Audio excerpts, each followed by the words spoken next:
Doug Brown here with some suggestions on how to use a secure messaging app like Signal when dealing with healthcare communication. These are my personal opinions.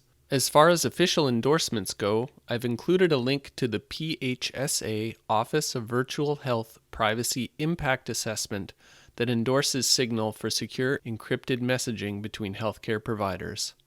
The link to that document is clickable from the description at the bottom of the video.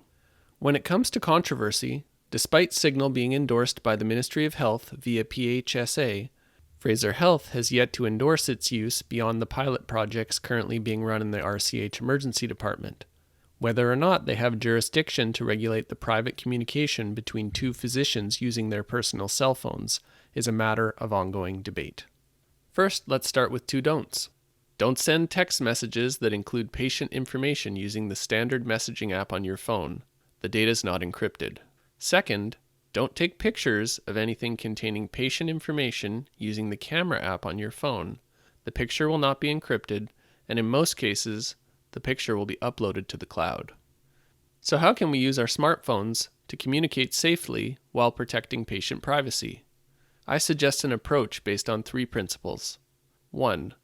Documentation and storage of patient information belongs in the medical record, not on my smartphone. 2. Configure my smartphone such that any patient information is encrypted and automatically deleted in a timely manner. 3. Secure and protect my smartphone with passwords and fingerprints. With the Signal app, it's easy to make privacy happen. After I install the app, I turn on the incognito keyboard to prevent my keystrokes or voice typing from going to the cloud. When I start a conversation that will include patient information, I turn on disappearing messages. If I need to take a photo of a patient label, an x-ray, a rash, I never use my camera app. Instead, I open Signal and take the photo from within the Signal app. That way the photo stays off the cloud and is encrypted while it's on my device. For items that I want to store temporarily, I use the Note to Self feature and set disappearing messages for 1 week. So what sort of things can go wrong? The first common mistake is sending information to the wrong person. Just like typing in the wrong fax number, it's very easy to message the wrong person. A second common mistake is accidentally revealing your personal phone number to patients. If you want to use Signal to communicate with patients, I recommend you use one of the hospital-provided devices. A third pitfall is the risk of accidentally deleting personal health information.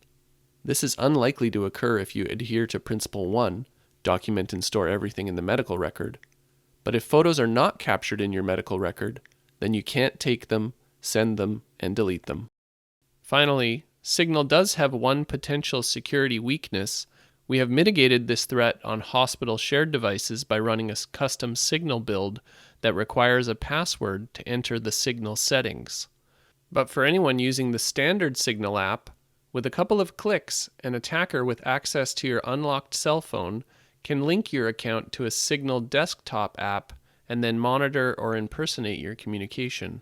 For more information, see the security threat link in the video description. That's it for major content. Apple users can click the link in the video description to see how to set disappearing messages on an Apple device. For those of you not familiar with it, Signal is an open source app provided by a non-profit organization dedicated to free, secure internet communication for everyone. Even with search warrants, governments and law enforcement are unable to extract data from the system. It is optimized for privacy.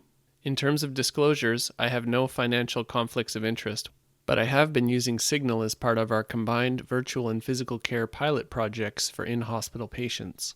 To learn more, please visit covidvirtualtools.ca or click the link at the bottom of the video. That's it for now. I look forward to getting your feedback.